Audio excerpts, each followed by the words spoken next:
আসসালামু আলাইকুম। খুবই মজাদার এবং সহজ একটি নাস্তার রেসিপি শেয়ার করছি। আশা করছি ভিডিওটি স্কিপ না করে সম্পূর্ণটি দেখবেন। একদমই সহজ কয়েকটি উপকরণ দিয়েই এই মজাদার নাস্তাটা তৈরি করে নিতে পারবেন। তো নাস্তাটার মূল উপকরণ হচ্ছে বেগুন। আমি এখানে লম্বা বেগুন নিয়ে নিয়েছি, আপনারা চাইলে গোল বেগুনও নিতে পারবেন। তারপর বেগুনগুলোকে একদম ছোট ছোট কিউব করে কেটে নিয়েছি। এখন দিয়ে দিলাম এখানে 2-3টি পেঁয়াজ কুচি। পেঁয়াজগুলো গোল গোল করে কেটে নিয়েছি। তারপর দিয়ে দিচ্ছি স্বাদ অনুযায়ী লবণ। এরপর দিয়ে দিচ্ছি আধা চা চামচ হলুদের গুঁড়ো, আধা চা চামচ শুকনো মরিচের গুঁড়ো, আধা চা চামচ দিয়ে দিলাম ধনিয়ার গুঁড়ো। এখন দিয়ে দিচ্ছি আধা চা চামচ গরম মশলার গুঁড়ো। এরপর দিয়ে দিব আধা চা চামচ আদা রসুন বাটা।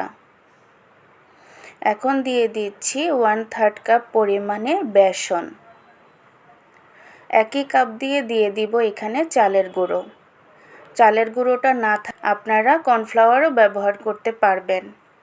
তারপর দিয়ে দিব একটি ডিম। এখন হাতের সাহায্যে সবগুলো উপকরণকে একটু মেখে নিতে হবে।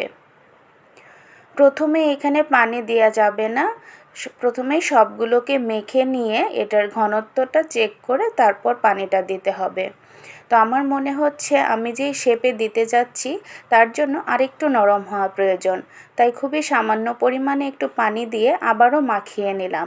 এখন একদম পারফেক্টভাবে হয়ে গিয়েছে। অপরদিকে যেই কড়াইতে বড়াগুলো ভেজে নেব সেটাতে সামান্য পরিমাণে তেল দিয়ে একটু গরম করে নিলাম। এই নাস্তাটা তৈরি করতে ডুবো তেলে ভাজার প্রয়োজন হয় না, অল্প তেলেই নাস্তাটা ভেজে নেওয়া যায়। তারপর বড়ার আকৃতি করে এক একটা আমি দিয়ে দিচ্ছি। তো ভিউয়ার্স, একদম ঘরের থাকা সাধারণ কয়েকটি উপকরণ দিয়ে আপনিও কিন্তু চাইলে বানিয়ে নিতে পারেন এই সুস্বাদু মজাদার নাস্তাটি। এই নাস্তাটি আপনারা এমনিতেও খেতে পারবেন, চাইলে গরম ভাত দিয়ে খেতে পারবেন, আবার যদি চান পোলাওয়ের সাথে সাইড ডিশ হিসেবেও কিন্তু রাখা যেতে পারে। আর এটার স্বাদ কিন্তু খুবই সুস্বাদু হয়, দুর্দান্ত একটা ফ্লেভার আসে। তো এক এক করে আমি বড়াগুলোকে উল্টে পাল্টে খুব ভালোভাবে ভেজে নিয়েছি। বড়ার কালারগুলোও চেঞ্জ হয়ে গিয়েছে এবং সেদ্ধ হয়ে গিয়েছে। এখন এটাকে উঠিয়ে পরিবেশন করে নিচ্ছি। তো ভিউয়ার্স, ভিডিওটি কেমন লাগলো অবশ্যই জানাবেন, আর যদি ভালো লেগে থাকে অবশ্যই সাবস্ক্রাইব এবং ফলো করে দিবেন। আল্লাহ হাফেজ।